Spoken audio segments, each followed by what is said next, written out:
안녕하세요. 창카페입니다. 저희 창카페 갤러리를 찾아주신 분과 잠깐 이야기를 나누고 책을 읽어드리겠습니다. 어서 오세요.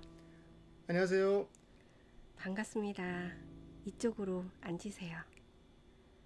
깔끔하게 양복을 갖춰 입고 예쁜 커프스까지 달고 계시네요. 그야말로 풀 세팅을 하고 매일 출근하시나 봐요. 잠시 본인 소개 부탁드려요. 안녕하세요. 자동차 딜러로 일하는 김문수입니다.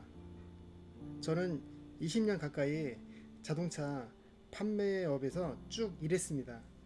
제가 사람들 만나 이야기하는 것을 좋아하는 편이라서 그런지 이 직업이 내 적성에 잘 맞는 것 같기도 합니다. 지금은 경력이 쌓여서 단골 고객도 있고 또 그 분들이 소개도 해주셔서 큰 어려움이 없지만 초창기에는 자동차에 대한 상식도 부족하고 보험이나 사고 처리, AS 등 사고 관리에 대한 경험이 부족해 낭패를 보기도 했었습니다. 네, 적성에 맞는 일을 하는 것이 참 좋은 것 같아요. 지금까지 자동차 업계에 꽤 오랫동안 일을 할 수 있었던 비법 같은 것이 있을까요? 저는 그냥 고객을 만나면 우선 아낌없이 칭찬해 드립니다. 입고 있는 셔츠 색깔이 잘 어울린다든지, 밝게 웃는 모습이 보기 좋다든지, 여성분들은 피부가 좋다고 표현해 드립니다. 단순히 아름답다라고 하면 빈말처럼 들리는 것 같아 진솔하게 말씀드리는 편입니다. 그렇게 하면 분위기가 부드러워지고 자연스럽게 제가 설명하는 내용들을 잘 경청하시더라고요. 또한 그 분이 좋아하시는 분야나 관심사 등을 미리 파악해 놓기도 하지요. 네, 정말 자동차 딜러 베테랑이 답습니다. 그런데 일하시다가 힘들 때도 있고 언짢은 일도 있을 것 같아요. 어떻게 극복하세요? 음, 어떤 날은 아내와 소주 한 잔 나누며 툴툴 털어버리거나 축구장에서 옷이 흠뻑 젖을 때까지 열심히 뛰고 나면 마음이 가벼워지더라고요. 그리고 제 아내는 저에게 칭찬을 잘 해주는 편이에요. 출근할 때도 뜬금없이 당신 멋있어 하며 아침 배웅해주는 날이면 힘이 절로 납니다. 그럴 땐 자동차를 팔았을 때보다 더 기분이 좋은 것 같아요. 물론 자동차를 많이 팔아야 제 아내가 더 좋아하겠죠. 네, 아내분이 아주 멋진 분이네요. 사람의 마음을 사로잡는 것은 칭찬의 힘인 것 같습니다. 오늘 좋은 말씀 감사합니다.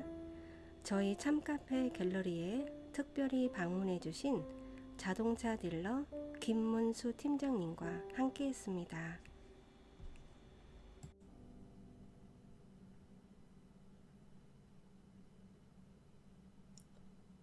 오늘 읽어드릴 책은 사람의 마음을 사로잡는 칭찬의 힘입니다. 지은이 데일 카네기, 역근이 이채윤, 펴낸 곳 도서출판 상상나무. 작은 제목, 상대가 이야기하도록 만들 것. 필라델피아 전기회사의 조셉 웰은 펜실베니아에서 한창 번창하고 있는 네덜란드 사람들의 농장지대를 시찰하고 있었다. 이곳 사람들은 왜 전기를 사용하지 않지요? 그는 잘 가꾸어진 농가의 앞을 지나면서 그를 수행하는 지사 직원에게 물었다. 지독한 구두쇠들입니다. 저 사람들한테 뭘 팔아먹을 생각은 아예 꿈도 꾸지 마십시오. 게다가 우리 전기회사에 대해서 반감을 가지고 있어요. 그래서 몇 번 애써봤으나 허탕만 치고 말았어요. 기대할 바가 못 됩니다. 그럴싸한 말이다. 그러나 웰은 한번 부딪혀볼 마음을 먹고 어느 농가의 문을 노크했다. 문이 약간 열리더니 드로켄브로드 할머니가 얼굴을 내밀었다.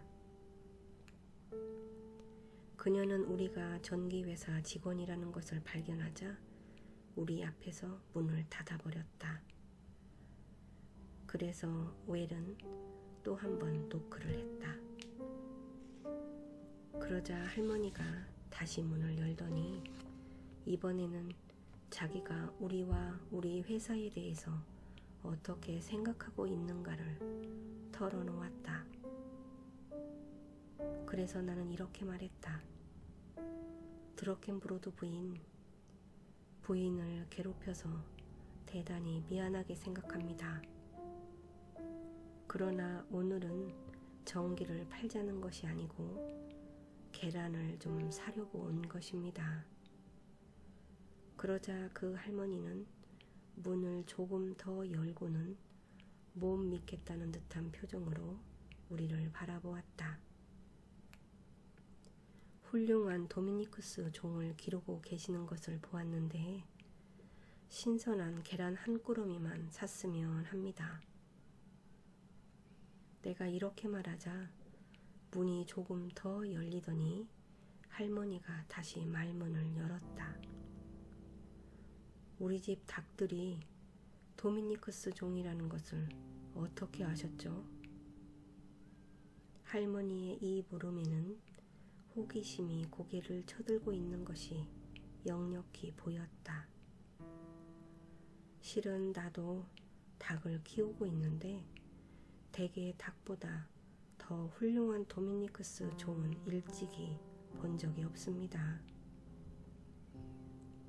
왜 당신은 그런 종을 키우지 않나요? 할머니는 이렇게 물으면서 어쩐지 의심이 풀리지 않는 표정이었다. 우리 집사람 때문이죠. 흰 달걀만 좋아해서 레그홈만 키우거든요. 그런데 부인께서도 손수 요리를 하시니까 잘 아시겠지만 과자를 만드는 데는 노란 달걀에 따라갈 수가 없잖아요. 그런데도 고집을 부린단 말이에요. 우리 집사람은 과자 만드는 솜씨가 제일 큰 자랑인데 말씀입니다. 어느새 드로켄브로드 부인은 부드러운 얼굴이 되어 현관 밖으로 나와 있었다. 나는 주위를 유심히 살펴보았다. 그러다가 나는 그 농장에 제법 규모가 큰 가축의 젖을 짜는 창유소가 있다는 사실을 발견했다. 솔직히 바깥 주인께서 하고 계시는 젖소 수입보다는 부인의 양계 수입이 훨씬 더 클 것이 분명한데 어떻습니까? 이 말에 할머니는 말문을 열었다. 그리고 그것에 관한 이야기를 늘어놓기 시작했다. 알고 보니 사실이 그런데도 그 남편은 좀처럼 그것을 인정하려 들지 않는다는 것이다. 할머니는 우리를 양계장으로 안내하여 구경을 시켜주었는데 그동안 나는 할머니가 자력으로 고안해 만들어 놓은 여러 가지 시설들을 발견하고는 진심으로 찬사를 아낌없이 보내주었다. 그리고는 먹이와 온도에 대해 권고도 해주고 몇 가지 내가 알고 싶은 것에 대해서 충고를 요청하기도 했다. 이렇게 해서 우리는 서로의 경험을 교환하는 유익한 시간을 갖게 되었다. 그러다가 할머니는 양계장에 전등을 가설한 집이 이웃에 몇 집 있는데 그 성과가 대단히 좋다고 하더라는 말을 끄집어내게 이르렀다. 그리고는 마침내 자기도 그 방법을 쓰면 과연 그런 성과를 낼 수가 있겠는가에 대하여 솔직한 내 의견을 들어보고 싶었던 모양이었다. 2주일이 지난 뒤 드로켄브로드 부인의 도미니크송 종 암탉들은 휘황찬란한 전등불 밑에서 만족스러운 기분으로 꼿꼿해거리며 활개를 치고 놀게 되었다. 나는 주문을 받게 되고 할머니는 더 많은 계란을 얻게 되어 모두가 만족스럽게 이득을 보게 된 것이다. 이야기는 여기까지입니다.